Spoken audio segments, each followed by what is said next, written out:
Due to heavy rains threatening to cause devastating floods, tens of thousands of people from 4 cities in central Japan have been evacuated. The Japan Meteorological Agency has declared the highest level of emergency alert, warning of a potential disaster as the rains continue, affecting several prefectures. About 18,000 people in the city of Wajima were forced to leave their homes, while another 12,000 were evacuated from the neighboring city of Suzu. Both cities are located in Ishikawa Prefecture on Honshu Island. Further north, another 16,000 people in Niigata and Yamagata prefectures were also forced to seek shelter. The situation is becoming increasingly dire. 12 rivers have overflowed, flooding towns and villages. In Wajima, entire streets are underwater, and local authorities have confirmed that 3 rivers in Ishikawa Prefecture have burst their banks, causing significant damage to surrounding areas. Rescue services are actively reworking to minimize damage and prevent further destruction. According to the Fire and Disaster Management Agency, at least one house was destroyed by a landslide, but the exact scale of the damage is still unknown. The region has already faced disasters. Earlier this year, Wajima and Suzu were severely affected by an earthquake on New Year's Day. The earthquake, with a magnitude of 7.5, led to the deaths of at least 236 people, destroyed buildings and infrastructure, caused fires, and left traces of destruction that are still visible. Recovery efforts are ongoing, but now residents once again face the forces of nature. In recent years, Japan has frequently experienced extreme weather events, including heavy rains causing deadly floods and landslides. The weakened landscapes, combined with torrential rains, create conditions for disasters, and many communities are struggling to cope with the recurring threats. These rare events are becoming more frequent, forcing the country to adapt to the changing climate. Government services continue to work around the clock, establishing shelters for evacuees and coordinating aid. The threat of floods and landslides remains high, and rescue services are urging people to stay alert as weather conditions are not improving.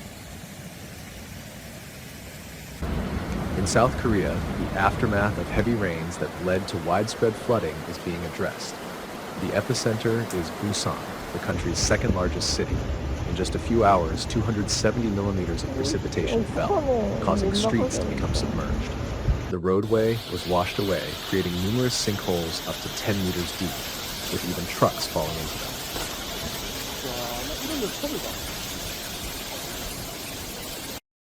Emergency services are working around the clock to mitigate the effects of the disaster. Local authorities are urging citizens to avoid traveling through flooded areas. The weather forecast predicts continued rain, raising additional concerns about further deterioration of the situation. Experts are warning of possible landslides and urging caution. Restoring the infrastructure may take weeks, and in some areas, even months.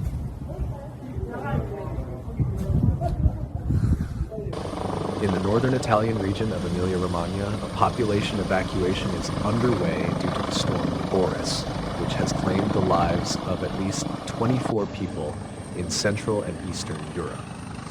Torrential rains that began in Emilia-Romagna on Wednesday afternoon led to flooding in the village of Marzano in Brisighella. Water rushed downstream, causing destruction and posing a threat to people's lives. Questa è la statale, guarda le case allagato.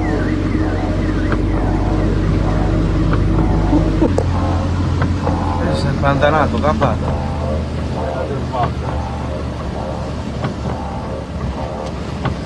Dai zio, qui.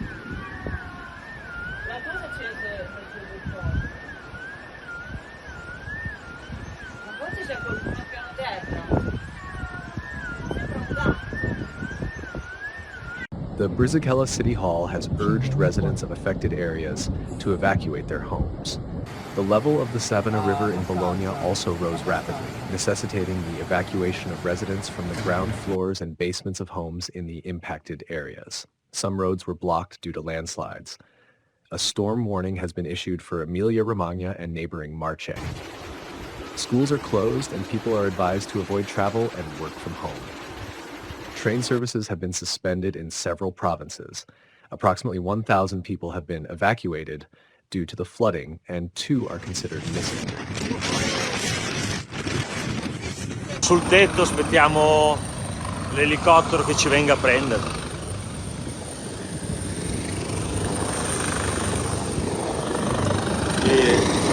È un disastro. The flooding in Lower Silesia in southern Poland caused by Storm Boris has inflicted significant damage, around $955 million. It affected 2 cities and 25 counties. Poland's Minister of Infrastructure Dariusz Klimczak reported that the damage to roads amounted to $40 million, while the railway infrastructure suffered more than $52 million.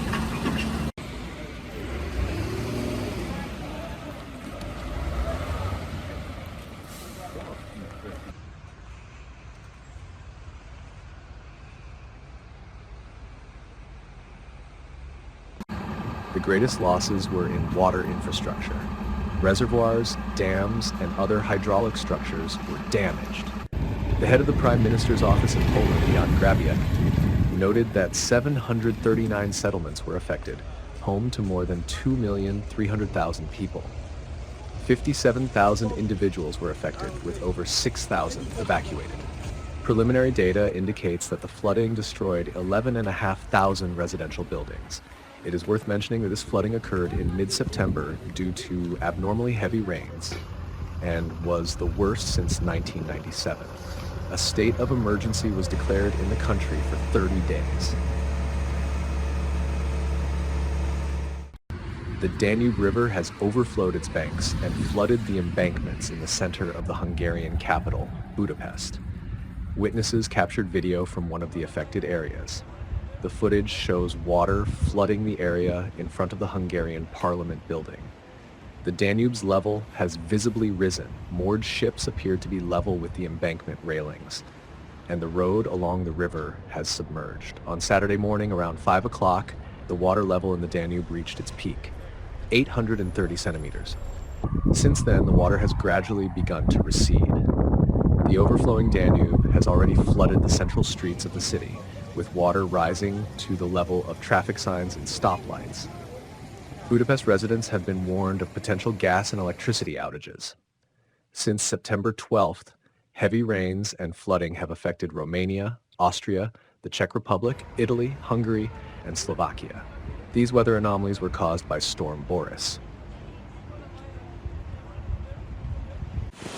Authorities in Shanghai conducted an emergency evacuation of 112,000 residents after the powerful typhoon Puasan struck. According to data from meteorological stations, the typhoon hit the metropolis, causing intense downpours that led to record levels of precipitation in the Pudong and Fengxian districts, more than 30 centimeters in 6 hours. The natural disaster also had a significant impact on transportation infrastructure. The movement of 54 trains and 26 ferries was suspended. Typhoon Puasan first hit the eastern Chinese province of Zhejiang on Thursday before making landfall in Shanghai. The maximum wind speed at the time of impact reached 23 meters per second.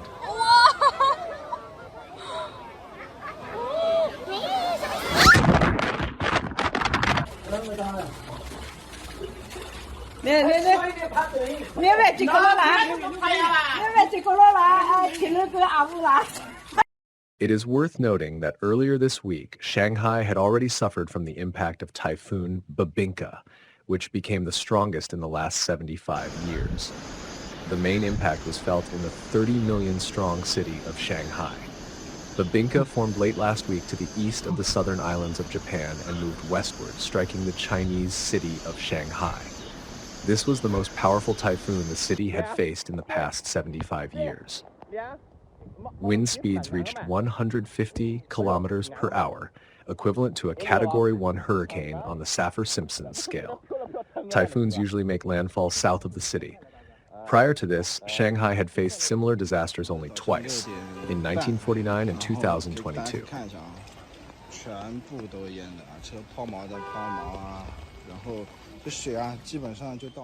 A rare and powerful snowstorm has struck KwaZulu-Natal province in South Africa, paralyzing the region and creating serious difficulties for thousands of people.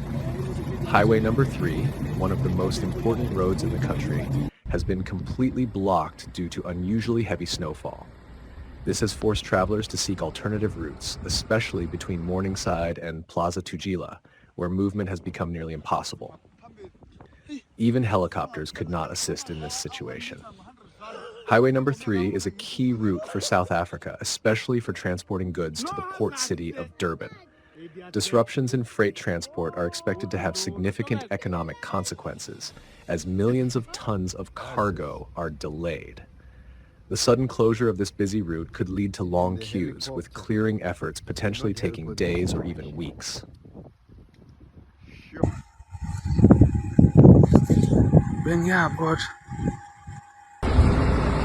All vehicles traveling from Johannesburg faced severe difficulties. The Department of Transport expressed deep concern for many travelers stuck on the road, especially those who were forced to spend the night at gas stations along the snow-covered highway. Emergency services were quickly dispatched to assist, but by Sunday morning, no injuries or fatalities had been reported. The snowstorm led to the closure of 3 border crossings with Lesotho. The Border Control Agency reported serious dangers on the roads, many of which became completely impassable. Videos emerged on social media showing cars, trucks, and buses trapped in deep snowdrifts.